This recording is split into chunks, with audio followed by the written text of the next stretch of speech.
बिस्मिल्लाहिर्रहमानिर्रहीम। आज की इस वीडियो में मैं आपके साथ जो करंट अफेयर शेयर कर रही हूँ वो जुलाई के मंथ के हैं।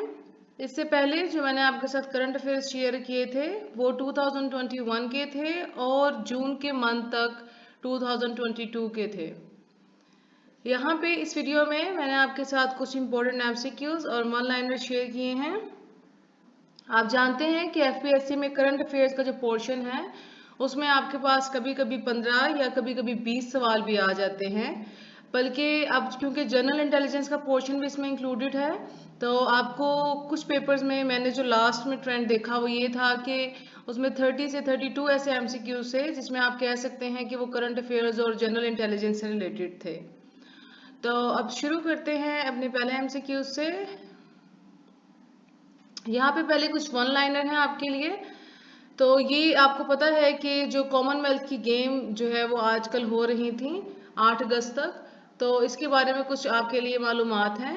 The 2022 Commonwealth Games, officially known as this one and commonly known as Birmingham 2022, is an international event for members of Commonwealth of Nations that is currently taking place in Birmingham, England from 28 July to 8 August 2022। तो पहली बात यहाँ पे जो important है वो ये है कि ये 28 जुलाई से शुरू होगा और 8 अगस्त पे जो है ये इवेंट ख़त्म हुआ है। और इसका जो होस्ट था वो था इंग्लैंड। इंग्लैंड जो है वो थर्ड टाइम जो है कॉमनवेल्थ गेम को होस्ट कर रहा है। उसके बाद यहाँ पे पाकिस्तान के हवाले से जो बात है वो ये है कि मोहम्मद इनाम और बिस्मा मारूफ जो थे वो फ्लैग बेयरर्स थे कंट्री के 2022 के कॉमनवेल्थ गेम्स में। और इसके अलावा अभी तक जो टिल नाउ अब पाकिस्तान ने जो है वो 8 मेडल्स जो हैं वो लिए हैं। तो इन कॉमनवेल्थ गेम में पाकिस्तान के पास जो है वो 8 मेडल हैं। ये सब गोल्ड मेडल्स नहीं हैं लेकिन जो टोटल मेडल्स हैं वो 8 मेडल्स हैं। उसके बाद इसका जो मोटो है वो पूछ लिया जाता है तो ये है कि गेम्स फॉर एवरीवन। उसके बाद आपके पास जो है वो मैस्कट क्या है। वो मैस्कट जो कॉमनवेल्थ गेम का है is called Perry and it's a multi colour jazzy bull with an athletic build. तो आपसे सवाल पूछा जा सकता है कि जो कॉमनवेल्थ गेम 2022 है उसके लिए जो मैस्कट है वो क्या है। तो वो आपको पता होना चाहिए कि वो एक बुल है जिसका नाम उन्होंने है रखा पेरी। उसके बाद हमारे पास जो नेक्स्ट यहाँ पे एक बात है जो काफ़ी इम्पोर्टेंट है वो ये है कि 13 जुलाई से लेके 16 जुलाई तक यूएस प्रेसिडेंट जो बिडेन थे इन्होंने इसराइल को, वेस्ट बैंक को और सऊदी अरेबिया को विजिट किया था। यहाँ पे बताना ज़रूरी है कि जो एक जर्नलिस्ट थे जमाल उनका मर्डर हुआ था और उस मर्डर की वजह से जो रिलेशंस थे वो काफ़ी ज़्यादा थे एक्सक्यूज मी, वो काफ़ी ज़्यादा जो थे वो स्ट्रेन्ड थे।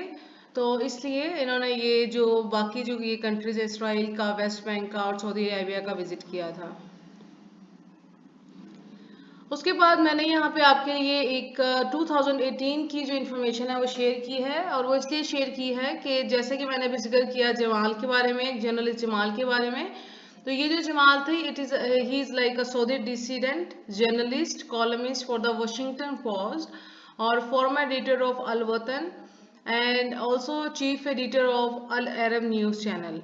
और ये जो थे ये सऊदी गवर्नमेंट के एजेंट्स ने इनको असैसिनेट किया था।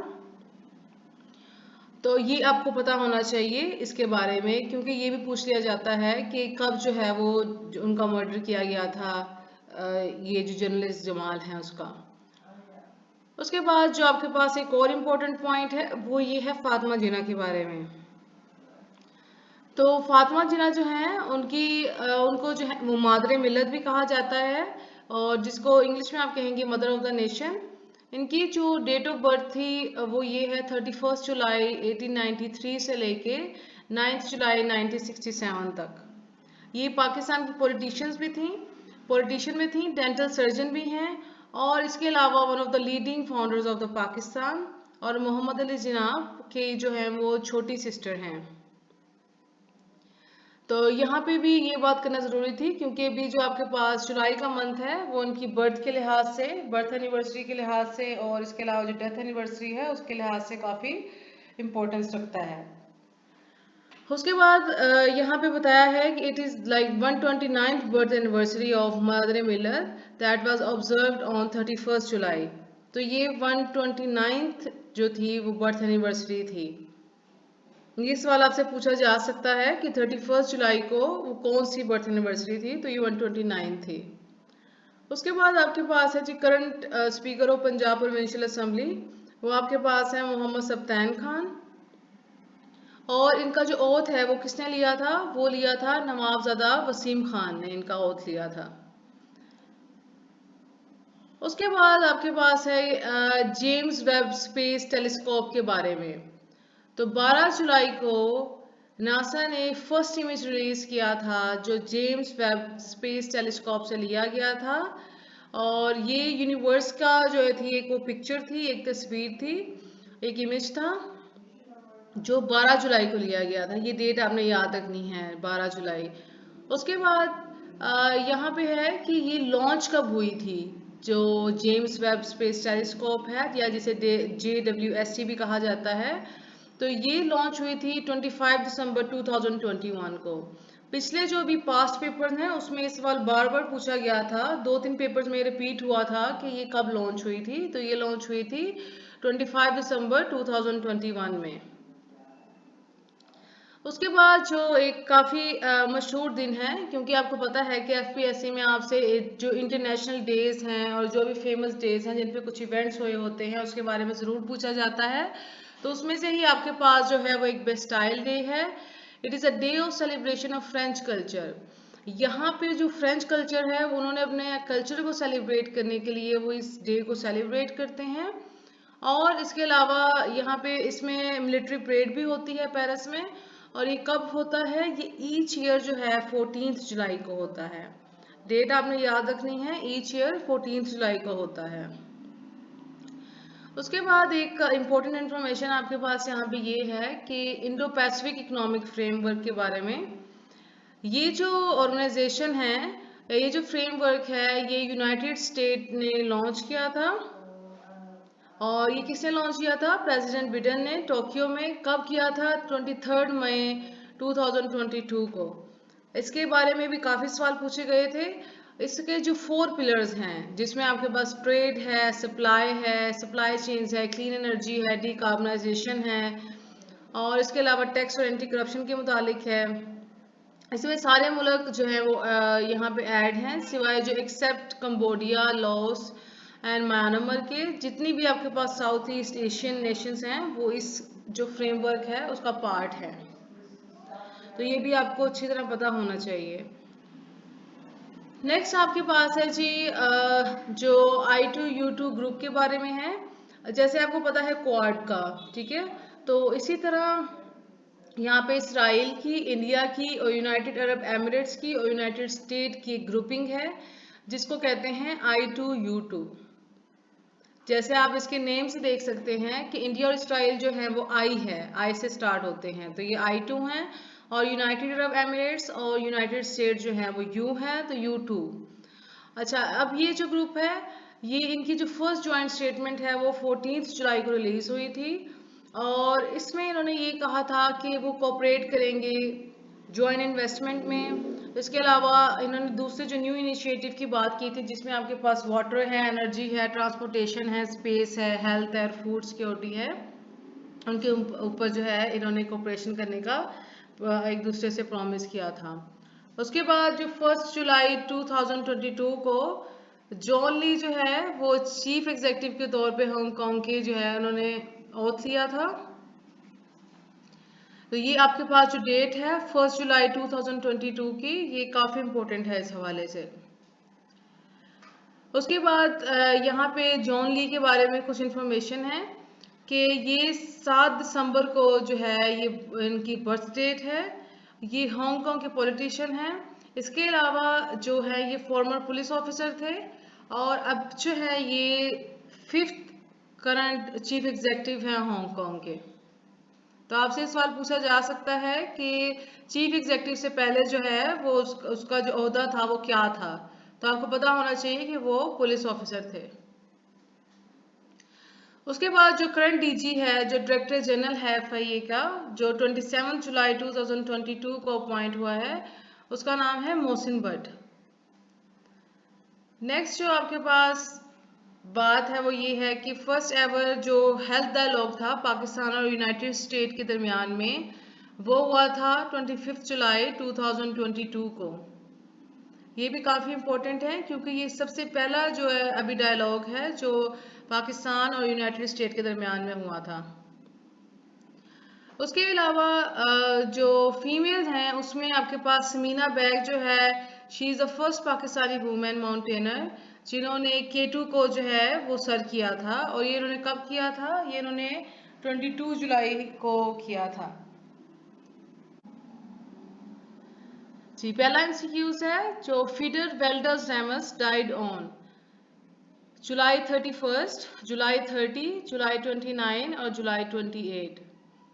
तो ये जो है ये फिलिपीन के जो है वो 12th प्रेसिडेंट थे और ये 1992 से लेके 1998 तक जो थे फिलीपींस के प्रेसिडेंट थे। और इनकी जो डेथ हुई है वो 31 जुलाई 2022 को हुई है। इनको एफवीआर भी कहा जाता है और एडी रेमस भी कहा जाता है। नेक्स्ट आपके पास है US speaker of house of representative Nancy Pelosi begins Asia tour on. अब इन्होंने कब एशिया टूर जो है वो स्टार्ट किया था? जुलाई 31 को। उसके बाद यहाँ पे है which Pakistani weight lifter won the gold medal in Commonwealth Olympics game 2022। तो यहाँ पे कुछ नाम है, इनाम इलाही, मोहम्मद नूर दस्तगीर भट्ट, फखर जमान और इमाद वसीम। तो यहाँ पे जो करेक्ट ऑप्शन है वो है मोहम्मद नूर दस्तगीर भट्ट। अब कुछ एडिशनल इंफॉर्मेशन आपके लिए है कि इन 109 प्लस किलोग्राम कैटेगरी नू but lifted 173 kg in snatch while in clean and jerk. He lifted 232 kg and set another record. Newbert lifted 405 kg which is also a record in Commonwealth Game 2022. तो आपको जो है ये figures पता होने चाहिए इस बारे में। उसके बाद आपसे ये एक सवाल था, काफ़ी दफ़ा पेपर में आया था कि जो मेंबर्स ऑफ ओपेक हैं वो कौन से हैं, Organisation of Petroleum Exporting Countries. तो ये जो है ये हैं 13 मेंबर्स। अच्छा, जब भी किसी ऑर्गेनाइजेशन के बारे में पूछा जाता है तो आपको पता होना चाहिए कि उसका वो कब जो है वो बनी थी, उसका हेडक्वार्टर कहाँ था और इसमें कितने मेंबर्स हैं। तो यहाँ पे मैंने उसके लिए आपको एडिशनल इन्फॉर्मेशन दी हैं। इस 14 सितंबर 1960 को जो है ये बनी थी। हेडक्वार्टर जो है वो इसका ऑस्ट्रिया में है। और ये बहुत दिलचस्प बात है कि ऑस्ट्रिया जो है वो इसका मेंबर स्टेट नहीं है। इसके अलावा यहाँ पे एक क्वेश्चन है कि इसमें 15 मेंबर हैं या 13 मेंबर हैं। तो इसमें इसको इन दोनों को निकाल के आपके पास जो है वो 13 मेंबर हैं, ये इक्वेडर और कतर को निकाल के। कतर ने जो है वो अपनी मेंबरशिप जो है वो टर्मिनेट की थी 1 जनवरी 2019 को। और इसके अलावा जो दूसरी कंट्री है क्यूडर, इन्होंने डिसाइड किया था कि वो अपनी मेंबरशिप को 1 जनवरी 2022 से 2020 से विदड्रॉ करेंगे। जी, नेक्स्ट आपके पास एक क्वेश्चन था, वो था एससीओ जो समिट है, जो शंघाई कोऑपरेशन ऑर्गेनाइजेशन है, उसका जो समिट है जो 2022 में होना है 15 to 16 सितंबर को, वो कब जो है वो कहाँ पर हेल्ड होगा। तो इसके लिए जो ऑप्शन थी वो थी समरकंद, बाको, बेशकक और नन ऑफ दिस। तो इसके जो आपके पास ऑप्शन है वो आपके पास है समरकंद। यहाँ पे आपके लिए एडिशनल इंफॉर्मेशन है कि जो उज़्बेकिस्तान है उसके जो यहाँ पे शहर है समरकंद, उसमें जो है ये आपके पास समिट हो रहा है। और the 2022 annual summit of SCO heads of state council will be held on September 15 to 16 in Samarkand, Uzbekistan, to cover the chairmanship of the organization from Tajikistan on September 17, 2021. तो उज़्बेकिस्तान ने जो Tajikistan है उससे जो ये chairmanship थी वो 17 सितंबर को ले ली थी। उसके बाद आपके पास नेक्स्ट एमसीक्यूज है, which Indian veteran leader was summoned over money laundering case recently. Options आपके पास थे नरेंद्र मोदी, सोनिया गांधी, अमित शाह और पृथ्वीराज। तो यहाँ पे जो ऑप्शन आपके पास है करेक्ट वो है सोनिया गांधी। अब ये वाला जो सवाल है इसका आंसर ये इसलिए अहम है कि क्योंकि 27 जुलाई को जो इन्फोर्समेंट डायरेक्टरेट है उसके जो सामने ये जो मनी लॉन्ड्रिंग केस है वो उसका जो थर्ड राउंड था क्वेश्चनिंग का वो शुरू हुआ था, जिसमें सोनिया गांधी जो है वो अपीयर हुई थी। ये प्रेसिडेंट है कांग्रेस की, द कांग्रेस प्रेसिडेंट। यहाँ पे डेट भी मेंशन है आपके पास और यहाँ पे मैंने नाम भी मेंशन कर दिया है, इंपॉर्टेंट सवाल है आपने याद रखना है। उसके बाद है जी, रशिया है decided to quit the International Space Station जिसे आईएसएस भी कहा जाता है आफ्टर 2023, 2025, 2024 और 2026। तो इसका जो आपके पास करेक्ट आंसर है वो है जी 2024। रशिया ने डिसाइड किया है कि वो इंटरनेशनल स्पेस स्टेशन जो है वो 2024 में जो है वो क्विट कर देगा। इससे पहले जो है 1998 से रशिया जो है वो अमेरिका के साथ इस स्टेशन पे जो है वो मिलकर काम कर रहा है। यहाँ आपके लिए एडिशनल इंफॉर्मेशन है, Russia decided to quit the ISS after 2024. Russia and the United States have worked side by side on the ISS, which has been in orbit since 1998. उसके बाद जी आपके पास है theme of G20 summit 2022 will be. आपने देखा होगा कि अभी रिसेंटली जो एग्जाम्स हुए हैं असिस्टेंट डायरेक्टर एफआईए के, या अगर आप पिछले पेपर देखें एएसएफ के, या फिर आपके पास जितने भी ये जो अहम जॉब्स हैं एएनएफ, एएसएफ और एफआईए, इन सब के पेपर्स में आपके पास जो एक या दो सवाल ऐसे जरूर होते हैं जिसमें आपके थीम पूछे जाते हैं। तो यहाँ पे जो G20 समिट का थीम था उसमें लिखा हुआ है sports for everyone, recover stronger, recover together या बोथ 2 and 3। तो यहाँ पे जो ऑप्शन है वो है बोथ 2 and 3। क्यों? क्योंकि ये जो थीम थी इनकी ये थी recover together and recover stronger, recover together recover stronger. और ये है इंडोनेशियन प्रेसिडेंसी के अंडर। और इसके अलावा इसके बारे में जो एडिशनल इंफॉर्मेशन है जो आपको पता होनी चाहिए जो पेपर में पूछ ली जाती है कि G20 और group of 20 is an inter governmental form comprising 19 countries. इसमें 19 कंट्रीज हैं और यूरोपियन यूनियन है, तो इसलिए इसे ग्रुप ऑफ 20 भी कहा जाता है। और कौन कौन से एड्रेस करते हैं इशू यहाँ पे? Global economy, international financial stability, climate change mitigation and sustainable development. इसके अलावा आपको पता होना चाहिए कि ये कब हुआ था, ये कब बनाई गई थी? 26 सितंबर 1999 को। ये सवाल भी इम्पोर्टेंट है, पूछ लिया जाता है, तो ये हमने ध्यान में रखना है। उसके बाद है जी, who is the current president of FATF financial action task force. इसके बारे में डिटेल वीडियो आपके पास पड़ी हुई है इसी चैनल पर, अगर आप देखना चाहें तो मैं आपको इसका जो लिंक है वो भी डिस्क्रिप्शन में शेयर कर दूंगी, आप देख सकते हैं। अच्छा, मार्कस प्लेयर है, जैंग मिंग है, टी राजकुमार है, नन ऑफ दिस। तो ऑप्शन जो करेक्ट है वो है टी राजा कुमार। पहले मार्कस प्लेयर थे, ठीक है, लेकिन अब जो है फ्रॉम द 1 जुलाई 2022 वो 2 इयर्स के लिए जो है टी राजा कुमार जो हैं वो यहाँ पे एज अ प्रेसिडेंट जो है फाइनेंशियल एक्शन टास्क फोर्स में काम कर रहे हैं। तो ही सक्सीडेड डॉक्टर मार्कस। और इनकी जो टर्म होती है प्रेसिडेंट की 2 साल के लिए वो 1 जुलाई से शुरू हुई है जो कि 30 जून को दूसरे साल में खत्म होगी। ओके, नेक्स्ट क्वेश्चन था आपके पास, which fighter jet will be grounded by India by 2025। Options आपके पास थी MiG-21, जैगवर, शाहीन और नन ऑफ दिस। तो आपके पास करेक्ट ऑप्शन है MiG-21। ये रशिया बेस्ड कुछ इंडिया के पास फाइटर जेट थे, लेकिन अब जो है इन्होंने डिसाइड किया है कि ये इसको जो है वो 2025 तक जो है वो ग्राउंडेड कर देंगे, रिटायर्ड कर देंगे। अगर आपको मेरी वीडियोस पसंद आ रही हैं और आप चाहते हैं कि मैं ऐसी और वीडियोस आपके लिए बनाऊं तो मेरे चैनल को ज़रूर सब्सक्राइब कीजिए, लाइक ज़रूर कीजिए और बाकी स्टूडेंट्स के साथ भी ये इन्फॉर्मेशन शेयर करें। आपका बहुत शुक्रिया, अपना बहुत ख्याल रखें। फिर मिलेंगे। अल्लाह हाफिज़।